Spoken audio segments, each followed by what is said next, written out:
Hello, everyone, and welcome to this webinar from the Société Santé en Français. My name is Adam Berada. I'm a public relations officer, and I will be your host for the next 60 minutes. Today, we'll be talking about collective bargaining in the health sector, and our speaker will be Mr. Sébastien Huard, lawyer at Emond Harnden law firm. Hi, Sébastien, and thank you for being with us today. Thank you, my pleasure. This webinar is held in partnership with the Réseau Franco-Santé du Sud de l'Ontario, represented today by Ms. Gabrielle Laurin, who is a project coordinator at the network. Hi, Gabrielle, and thank you for being with us. So, You're welcome. prior to begin, maybe a few words about the Société Santé en Français for those who are not familiar with our organization. So, SSF is a dynamic national association whose objective is to promote the development of French language health for Francophone and Acadian minority communities in Canada. SSF is a hub of 16 regional, provincial, and territorial networks working in concerts with partners that are involved in improving access to French language health services in all provinces and territories where French is not the majority language. The SSF acknowledges that our offices located in Ottawa are on the unceded and surrounded territory of the Algonquin Anishinaabe people, whose presence here reaches back to time immemorial. The SSF honors the traditional territories upon which our staff and partners live, work, and play. So, a few words about our speaker today.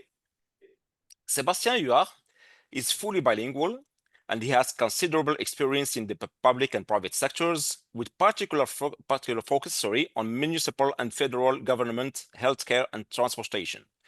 Sébastien provides counsel on judicial reviews, labor arbitration, wrongful dismissal claims, governance issues, human rights, collective bargaining, labor disputes, WSIB claims, privacy matters, and proceedings before the Ontario Labor Relations Board and Public Service Staff Relations Board.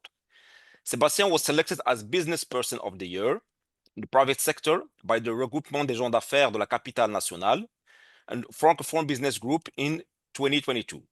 In 2023, he was recognized by the best lawyers in Canada for his expertise and work in labor and employment law. He's also a member of the Association des juristes d'expression française de l'Ontario, the Canadian Bar Association, the Regroupement des gens d'affaires, the Advocate Society, the Human Resources Professionals Association of Ontario, and is a former board member of Joan of Arc Academy. He graduated from both the common law and civil law programs at the University of Ottawa. So, Sébastien, the stage is yours.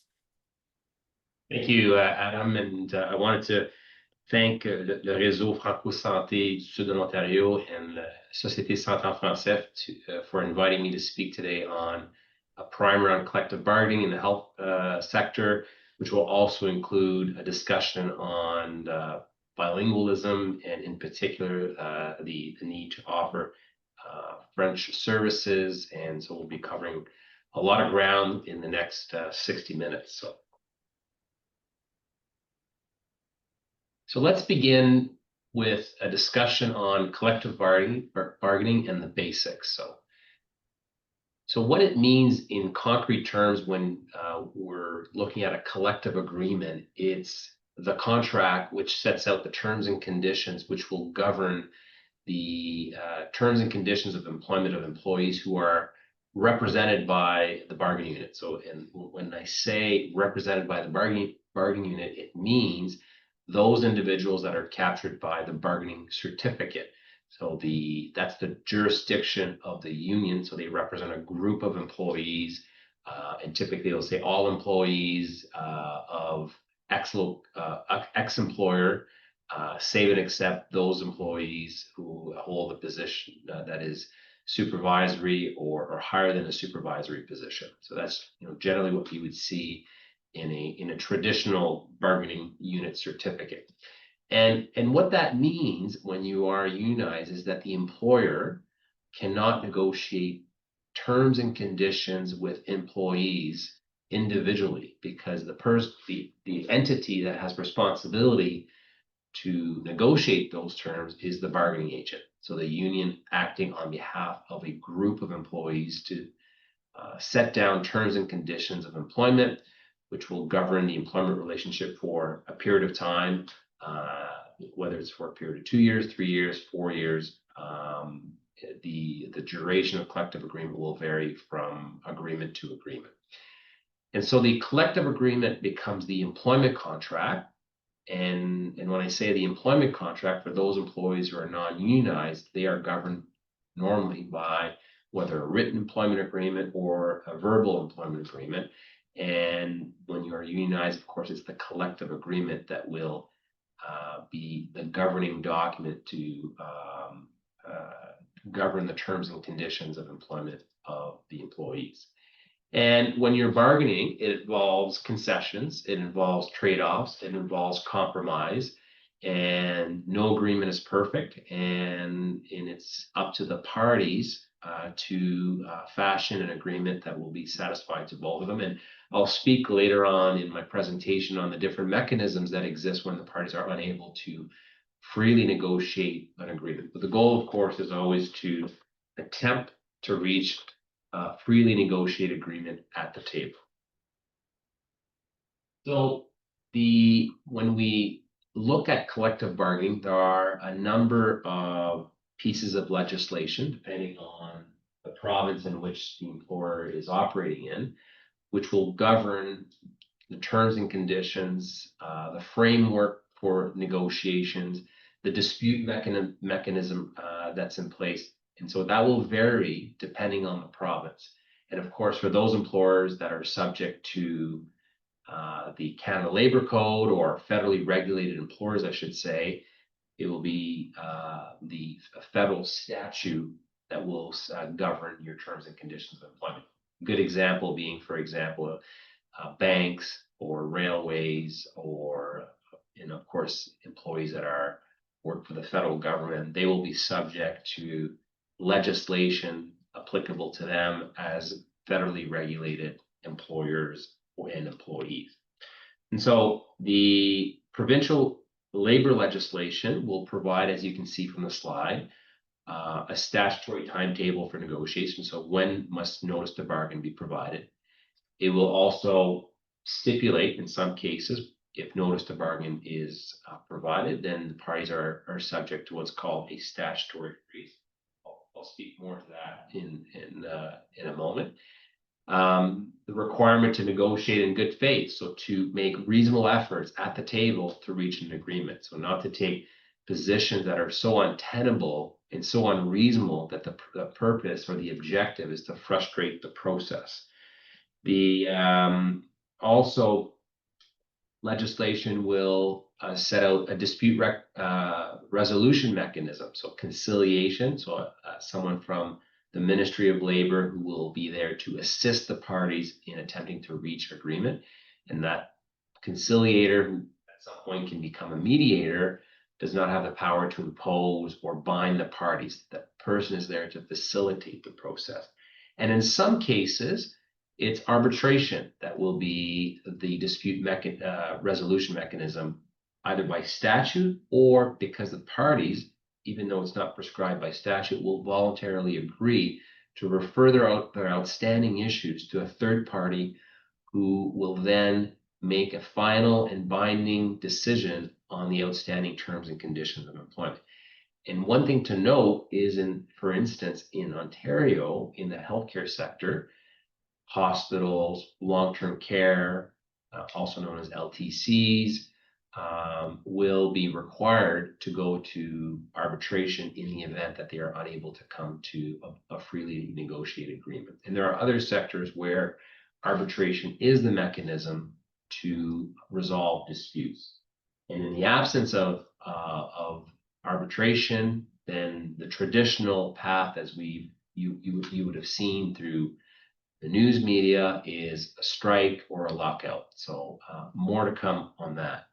And in some provinces, for instance, like I can think of paramedics here in Ontario, will be required to negotiate an essential services agreement, and you also see that at the federal level as well, before they may engage in a workplace dispute. And so that is an example where you have to identify essential positions or a number of positions that will not be able or permitted to engage in job action because we have to ensure that the essential services are available to the population. The legislation will also speak to provincial legislation. In some cases, will speak to what's required in a collective agreement. For instance, a grievance process. So what happens if the parties disagree on the application or interpretation of the collective agreement? The legislation will say you must, employer and union, include a dispute resolution mechanism with respect to the application and interpretation of the collective agreement, known as a grievance, which ultimately gets referred to arbitration for a rights arbitration. The legislation will also speak to the operation of the collective agreement. So what happens when collective agreement expires, and also what happens if the employees, the members of the bargaining, wish to terminate their bargaining rights. So they effectively, we do not wish to be represented by a union anymore. And then also this legislation across the country will speak to unfair labor practice complaints. So what happens if as an example, employees engage in an unlawful strike, or the employer or the union engages in bad faith bargaining? That will give rise to what's typically called an unfair labor practice complaint, which gets heard by the labor relations board of the respective province. So depending on the province where you are operating your business, then there'll be a board, and in Ontario it's called the Ontario Labor Relations Board, and so they are called labor relations boards, and they will hear these types of complaints.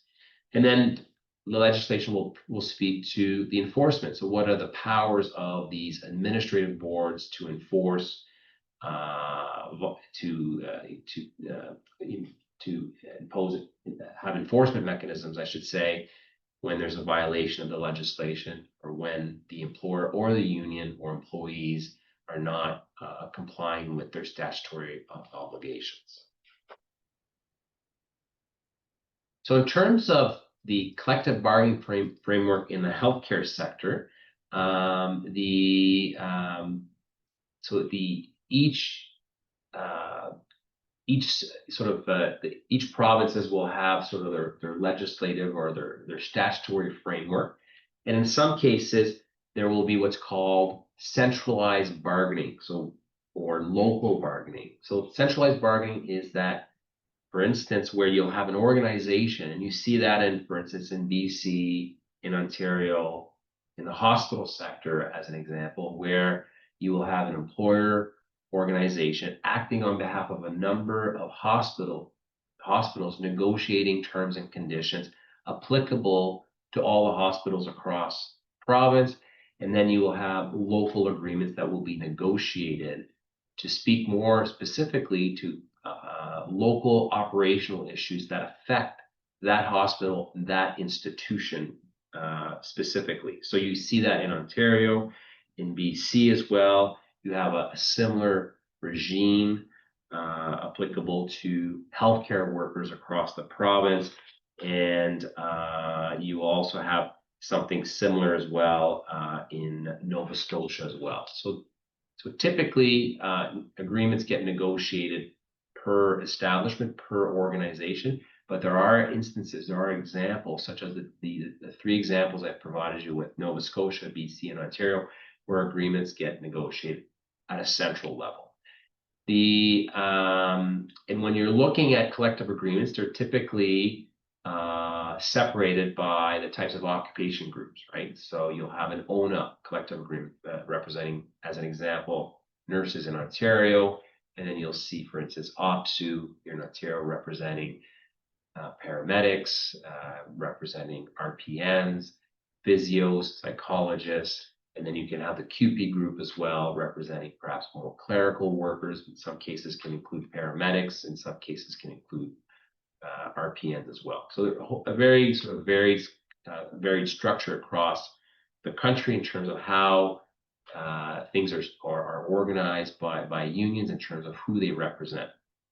And as you can see from the slide, the various multiple employer organizations one of them being the Ontario Hospital Association or the Employers Association of British Columbia, again, negotiating on behalf of a group of employers. So, and all of this would involve multiple unions participating in this process. So in terms of collective bargaining, in terms of steps, the steps are, in general, right? Notice to bargain. So either party gives notice that they wish to commence bargaining. There's a principle of statutory freeze as well, which means that when the parties are negotiating terms and conditions of employment, the terms are frozen until a new collective agreement is negotiated. The duty to negotiate in good faith, the obligation to engage in negotiations to make proper attempts to reach a collective agreement, doesn't mean that the employer or the union can't engage in hard bargaining. They just can't engage in what's called as surface bargaining. So make-believe bargaining, where you're not really making reasonable efforts to reach an agreement. And as well, if the parties can't come to an agreement, as I indicated, then there's in most provinces, there'll be a step whereby the parties can go to conciliation or mediation. And in some cases, as I indicated, the matter may be referred to arbitration where the legislation so permits, or where the parties agree voluntarily to refer the matter to a third party.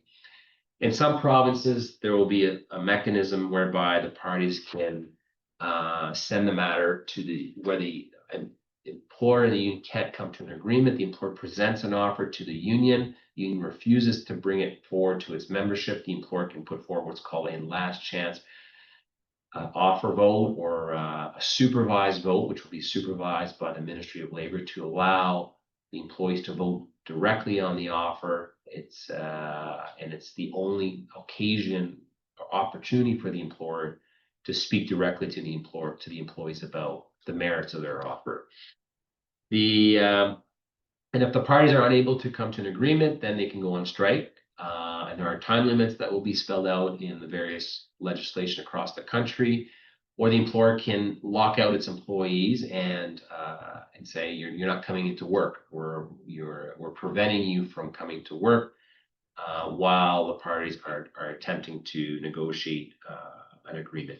And then if the parties do reach an agreement at the table, so between the employer and the union, then that matter has to be sent to the membership, so the employees, the members of the bargaining unit, to vote on this offer. And if 50% plus one of the employees who show up at the vote say yes, then you have a binding collective agreement.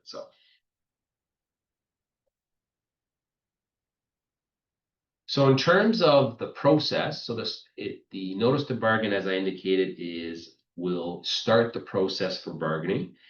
And it's either written notice provided by the employer or the union, signaling to the other side that they wish to commence bargaining. And the legislation in each province will typically stipulate when bargaining must commence once you've received the notice.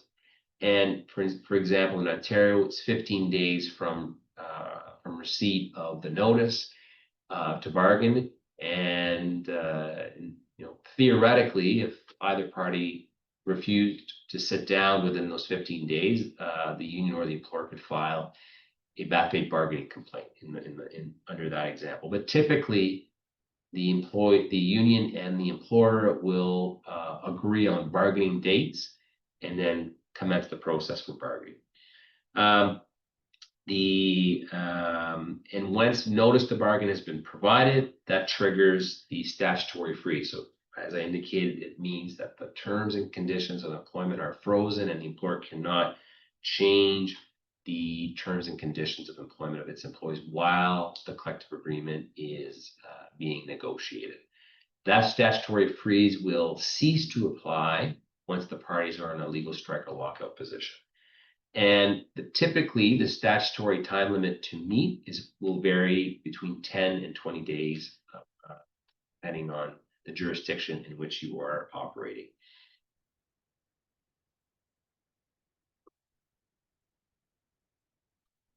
With respect to the statutory freeze, what it means is that the employer cannot change terms and conditions, which will include rates of pay, without obtaining the union's consent.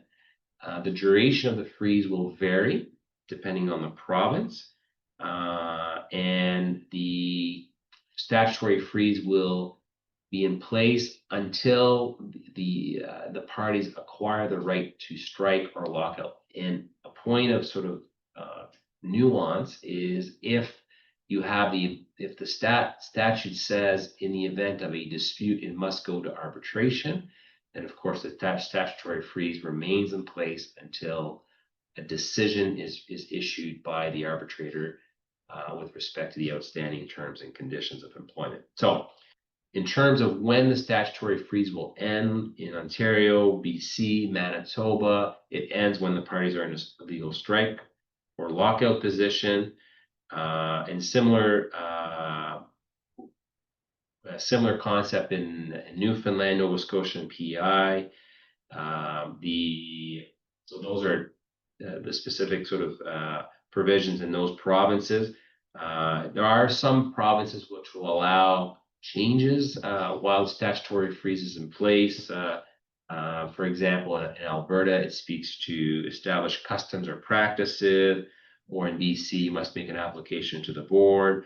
And in Ontario, it's the business as usual test, which means that what was anticipated in terms of probable changes. So very technical, but those are some of the nuances that are applicable in those provinces. So in terms of the duty to bargain in good faith, so what it means is the parties must, and when I say the parties, the employer and the union must make a genuine effort or attempt to reach a first collective agreement.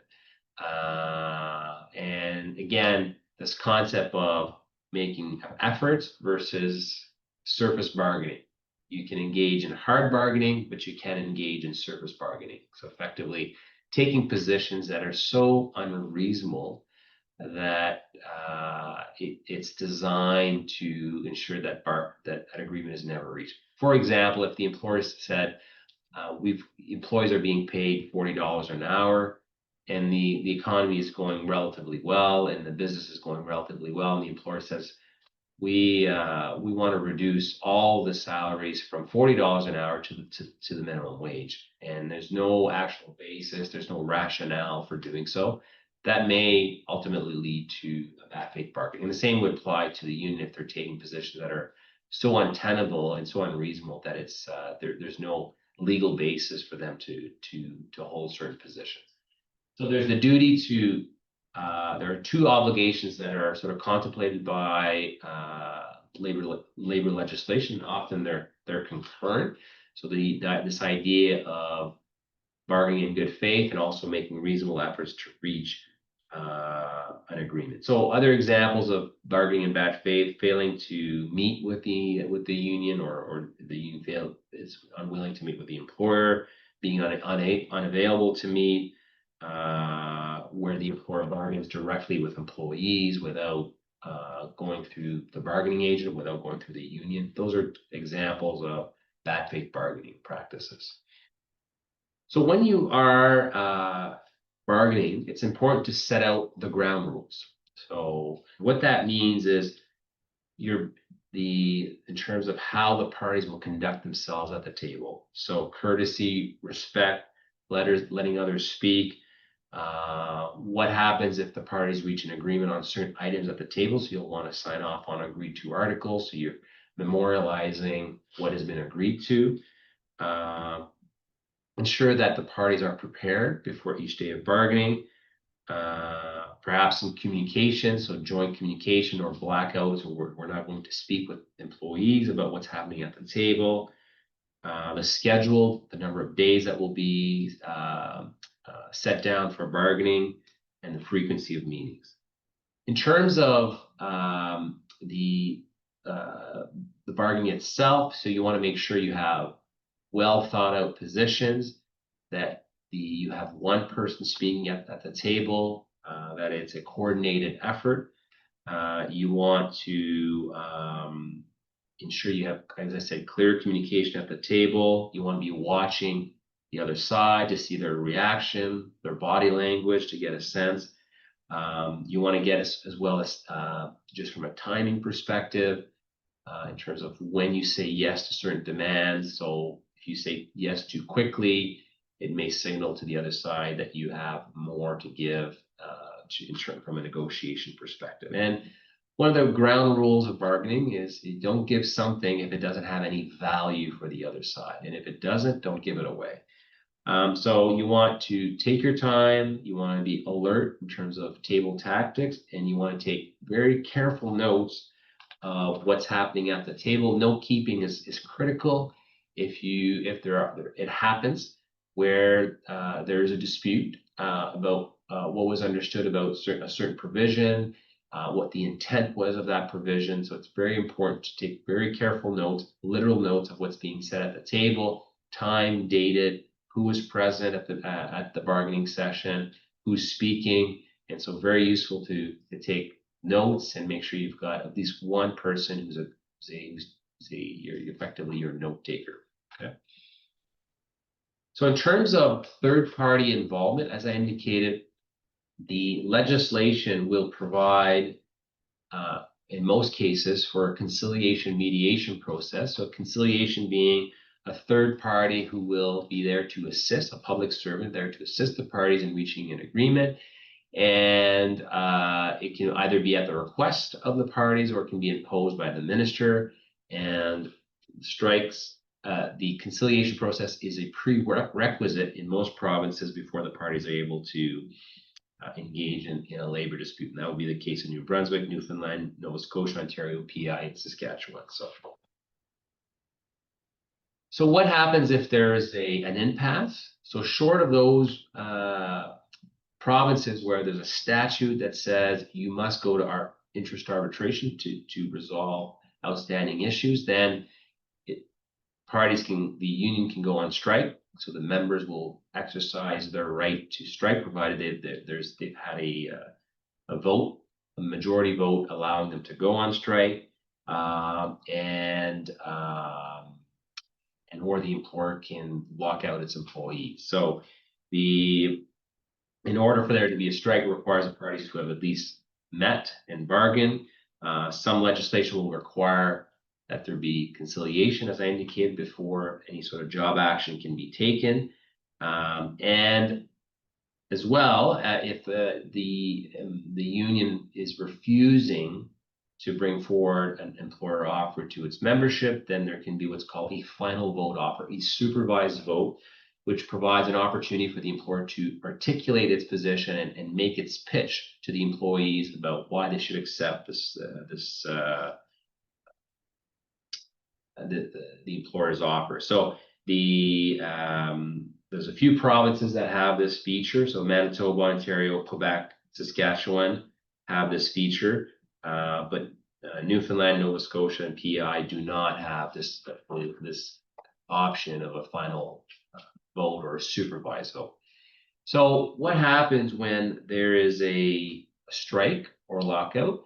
There are, in certain provinces, there'll be an obligation to negotiate an essential services agreement, and Alberta, BC, and Manitoba have this type of feature. So does New Brunswick, Newfoundland, Nova Scotia, Quebec, and Saskatchewan.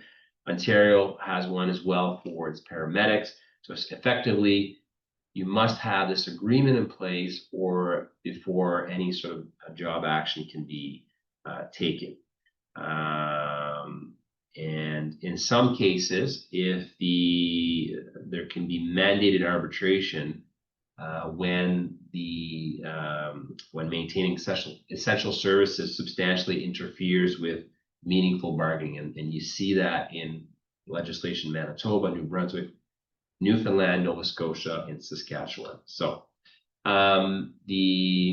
those employees that have been identified as being essential employees are not permitted to engage in a strike or to be locked out. And the essential services agreement must be negotiated before a strike or lockout can commence. And as you can see from the last bullet, in some provinces, the board can order mandatory arbitration if the maintaining essential services substantially interferes with meaningful bargaining. So the other option as well is arbitration, which is available in some provinces where there's mandatory arbitration in the health sector, or the parties can voluntarily agree to it, to refer the matter to an arbitrator, so a third neutral party who will determine the outstanding terms and conditions of employment and impose a new contract on the parties. And there are provinces where there is mandatory to go to arbitration, and that is in Alberta for ambulance operators, in Ontario it's for hospital, long-term care, retirement homes, which are covered by HILDA, and PI for hospital, ambulances, nursing homes, and community care facilities. So, okay, so moving on now to bilingual positions. So most provinces, as you can see from the slide, have adopted either a legislation or a policy with respect to language services. What's available will be different from province to province in terms of the right to have health services in someone's language of their choice, or have services in designated areas. So some legislation will stipulate that you are in a certain area and therefore you are entitled to French services. For example, in Ontario, there's legislation to that effect. And there may be French language services rights, but not specifically for healthcare. So in terms of the legislative framework for French language services, so for instance, the right to health service in the language of someone's choice is prescribed in New Brunswick. The right to French services in designated area and or for designated services is prescribed or set out by statute in Manitoba, Nova Scotia, Ontario, and PEI. And then there are French language services rights, but not specific to healthcare services in Alberta, Newfoundland, and Saskatchewan. And there is no French language legislation in BC. And so even where there's no legislative mandate in place, French health services are available in all provinces. For example, the French Health Services Program of Alberta Health Services has the objective of providing access to healthcare for people who speak French, and to collaborate with community stakeholders to expand access to French language health services. And the majority of provincial frameworks for French services specifically refer to active offer, and that's the case, an active offer of French services, which would be the case in Alberta, Manitoba, New Brunswick, Ontario, PEI, and Saskatchewan. And what's important for you to understand is, in the context of collective bargaining, the employer can identify or designate certain positions as being bilingual, or having the requirement to have someone who's capable of speaking, writing in French. And so even if the legislation doesn't require you to provide French services, you as the employer, given your management rights, are entitled to designate certain positions to provide French services. So it's always subject to the reasonable exercise of management rights. So there has to be a basis for it. And you need to be ready to justify that designation. The French proficiency of the position must be relevant to the duties and responsibilities of the position. Ideally, the language requirement for a designated position would be set out in a policy that details which services positions are bilingual or French and the proficiency required. And when you're determining whether language requirement and proficiency are required, you should consider the language requirements of the position, the proficiency requirements, and of course, the lowest level of proficiency required to fulfill the duties of the position to avoid challenges by the union. So It's and when you look at the type of clients that you're serving, the population, the area that you're in, is what legislation applies to you, and so on and so forth. So you want to really consider those factors as you're assessing the need of the position. It's not designed as a nice to have. There's really a basis for designating positions as being bilingual, and there's lots of arbitral case law on that. I can think of a few decisions in the hospital sector on that specific issue, job posting grievances relating to the designation of positions as being bilingual. An Ottawa hospital decision comes to mind on that front.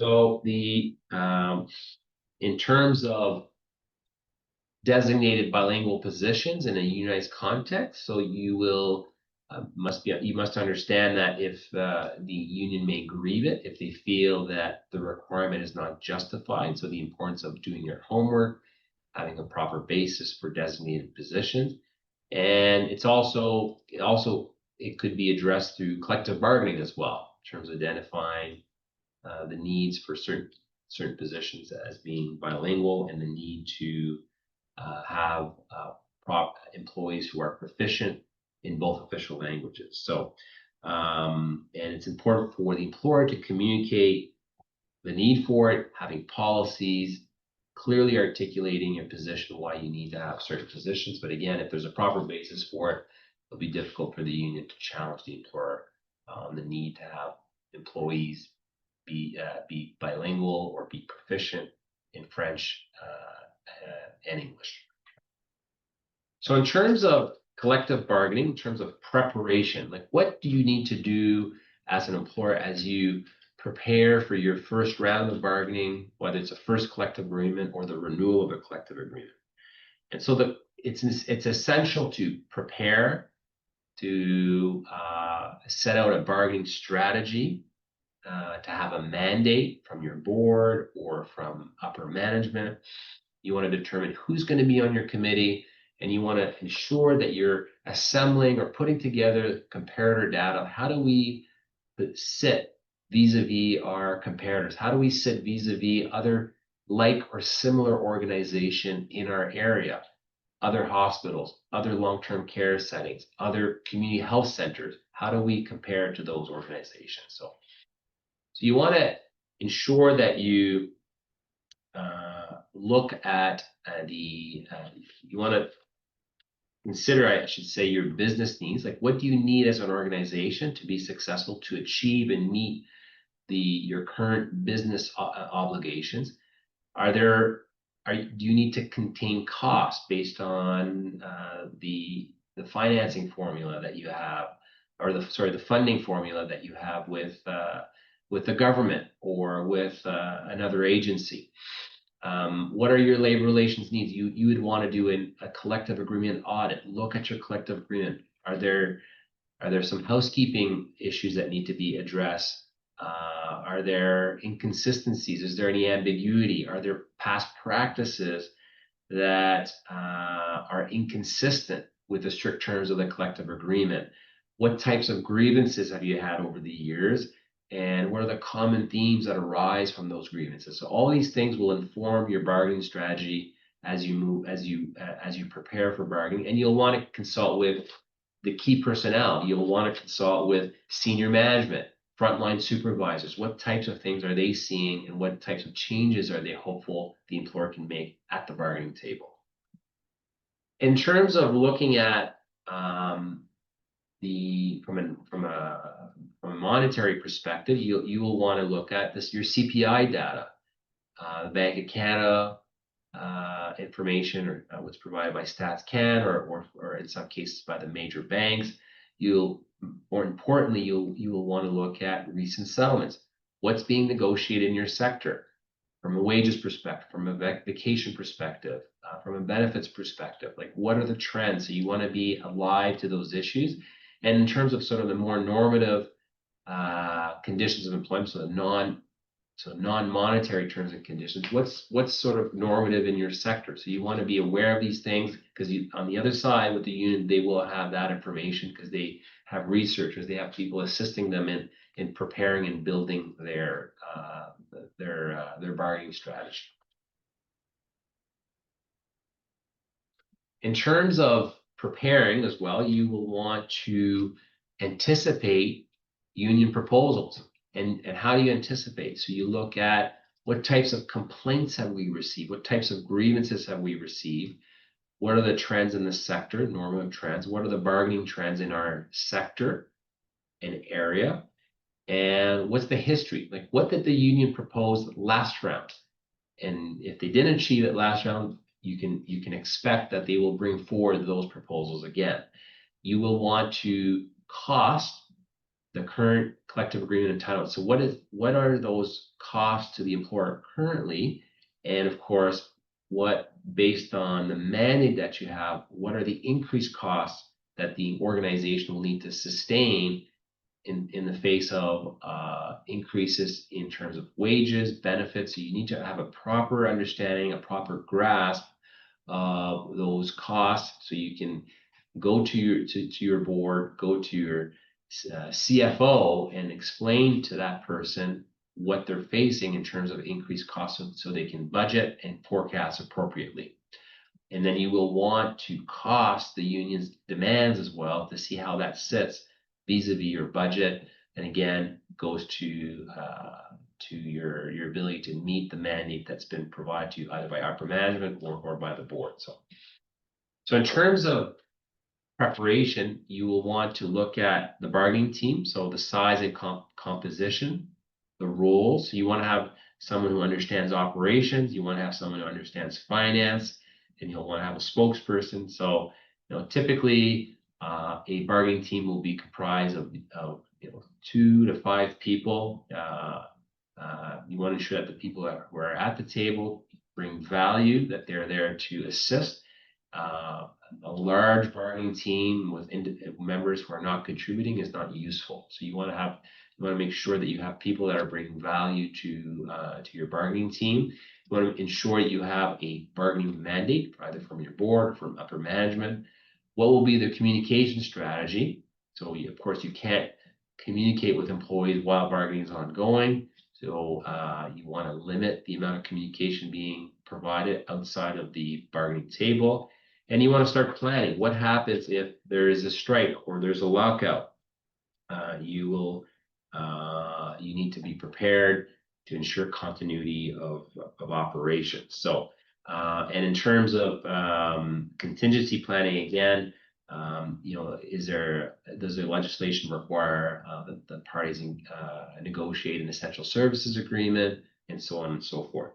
And just going back on the theme of communication, we will want to, as I said, limit the amount of communication that's provided to employees. And typically the rule is no communication with employees while bargaining is ongoing, unless the union goes out of its way and issues communications which are fully untruthful, in which case you can correct and correct any sort of false or misleading statements provided by the union. So in terms of collective bargaining trends, which of course will have an impact on your bargaining, you want to consider inflation, cost of living, and what I can say on that is that, of course, there's been, as we know, since COVID, lots of upward pressure in terms of wage settlements, and you've seen that in particular in the healthcare sector, where wages have increased in a pretty dramatic fashion. Just in terms of the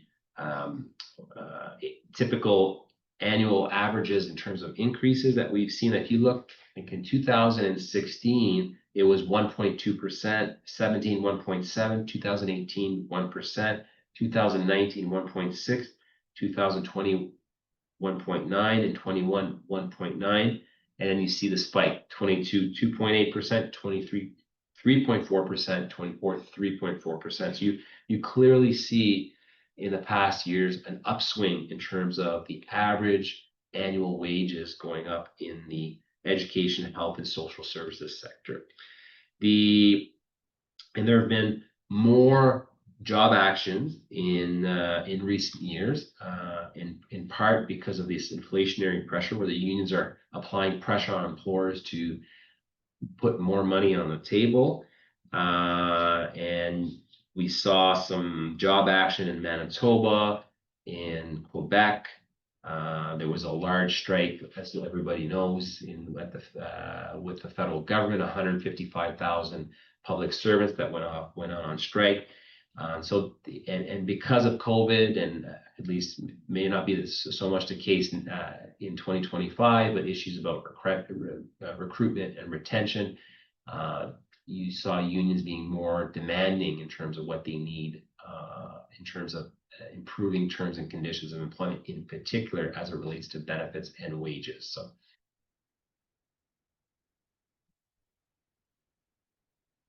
So that's my presentation, and of course, I'm happy to take any questions if there are any, and I wanted to thank everyone who's online for their attendance at today's presentation. Thank you.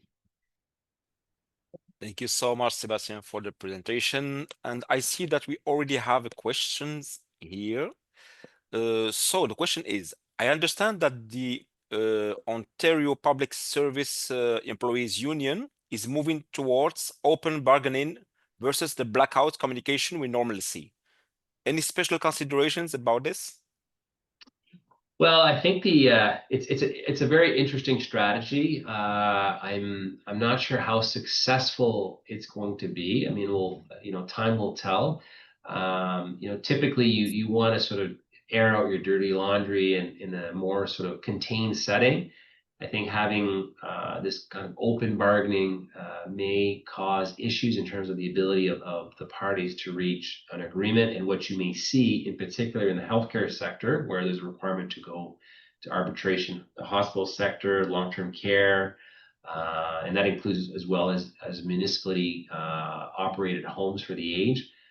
More matters going to arbitration because it's going to make things very difficult for OPSEU, I think, to reach a negotiated agreement at the table with this type of open type of negotiation. So, okay, thank you so much. Just a reminder for our audience, you can raise your hand so we can unmute your mic if you want to speak, or you can just ask your questions in the chat box on the Q&A. Or maybe we have something. Okay, not yet. In the meantime, I have some questions for you, Sébastien. yeah. And this one would be about the current trends. So, do you see an evolution in the place given to bilingualism or French language services in recent collective agreements?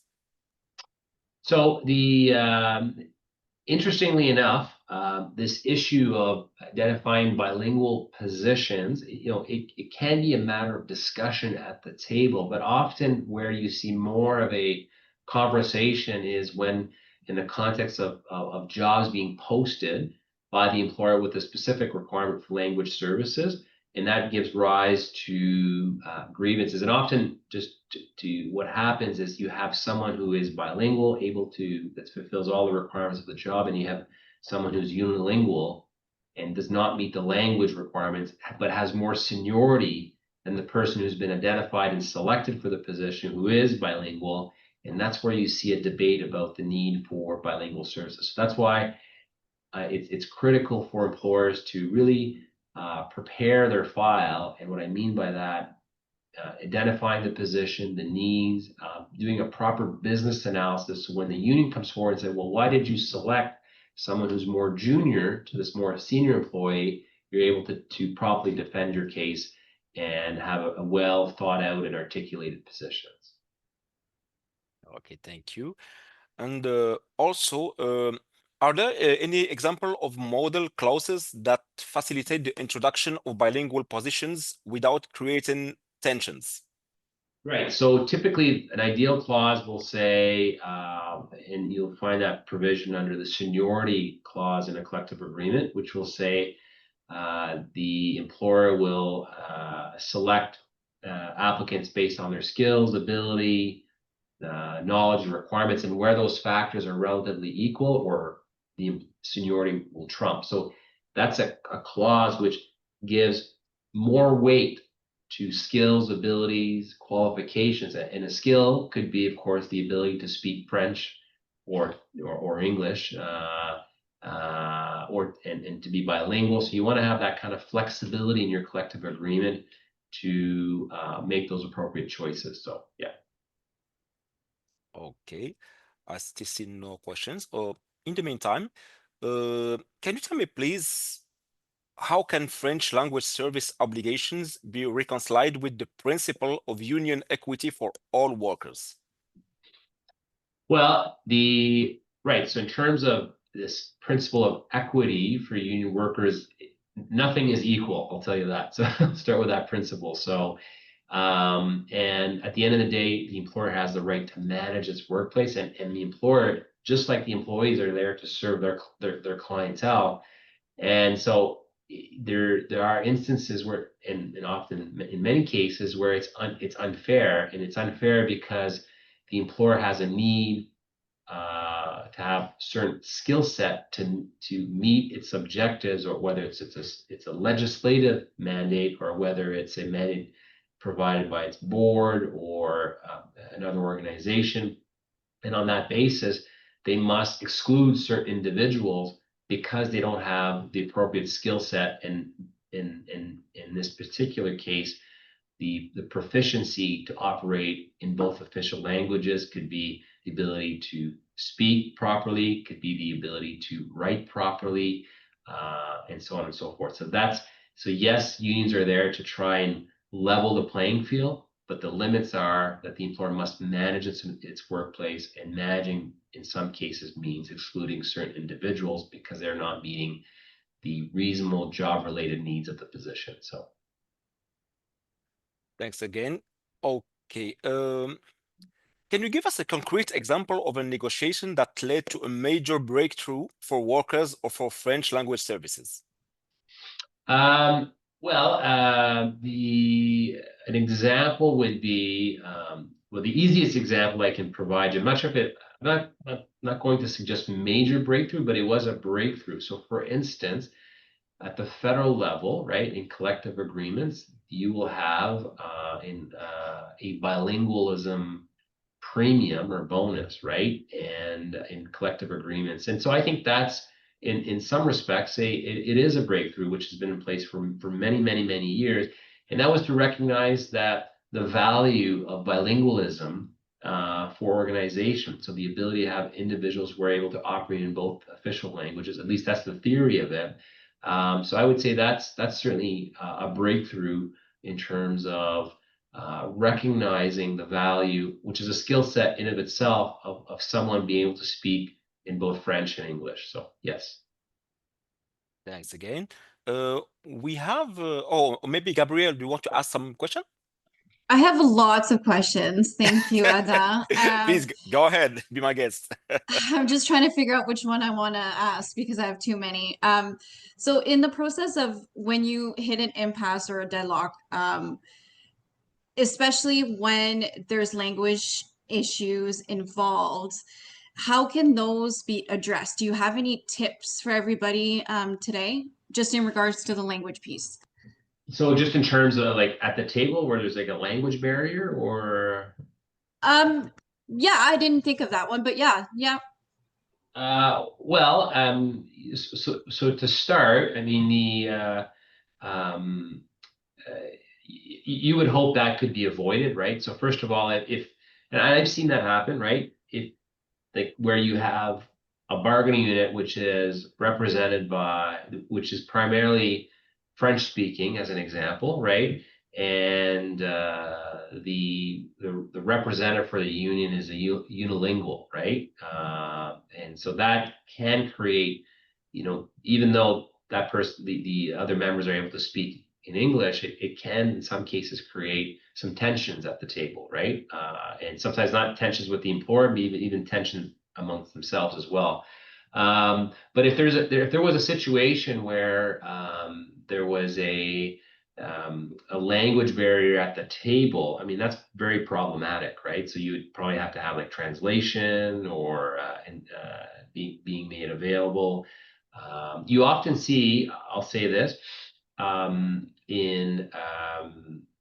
instance, in litigation. What I mean by that is you have an employer that is a francophone organization.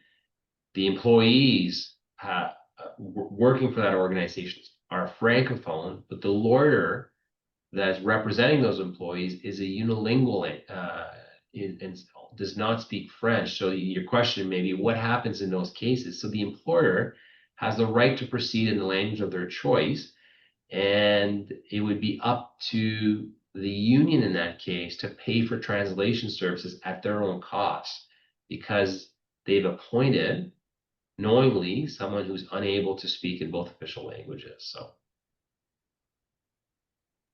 Thank you so much. Thank you, Sébastien. We have another questions in the chat box.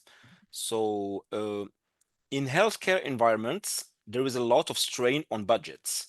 So given the trends of larger general wage increases and other bargaining related costs, so any tips for getting an appropriate mandate approved? So I think the key exercise that you need, and again, that's a very fair question. There's we are in a more restrictive sort of economic environment at the moment, and it depends on. So there's two ways of responding to this question. First, you have to understand like how you sit from a negotiation perspective. So what I mean by that is, does the employer have the ability to lock out its employees? And if there was a workplace dispute, are you able to continue to operate? And if the answer is yes, that gives you leverage right at the table. So very important to understand, like, what's my worst case scenario, and what leverage do I have at the bargaining table, versus if there is no agreement, then we go to our arbitration, and an arbitrator will look at trends and we'll try to replicate what's been negotiated in other sectors, similar sectors. But in terms of preparation, you want to look at the trends. What I mean by trends in your sector. So for instance, if you're negotiating in the long-term care sector and you're operating a not-for-profit home, you would want to look at other not-for-profit homes and see what's being negotiated by way of wages in terms of benefits. And you would go to your board and say, look, you may not give me this mandate, but understand that if we go to arbitration, the arbitrator is going to provide for these increases. And so in some cases, boards will say, I'd rather a third party impose those terms and conditions on me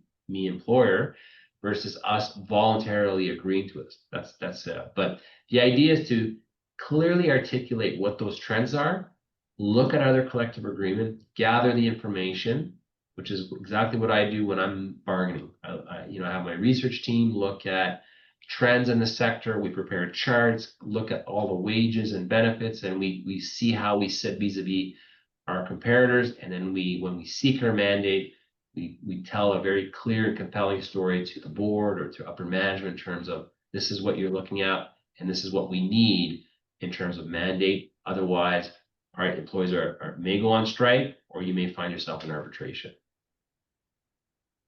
Thank you so much. We have another question here from Julie Lantin. Hi, Julie. I think in case if the case goes before the court, so does the judge have to be francophone as well? So I can give you the Ontario example. So in Ontario, there are designated regions, right? And if you're in one of those designated regions, Ottawa being an example, Toronto being another example, and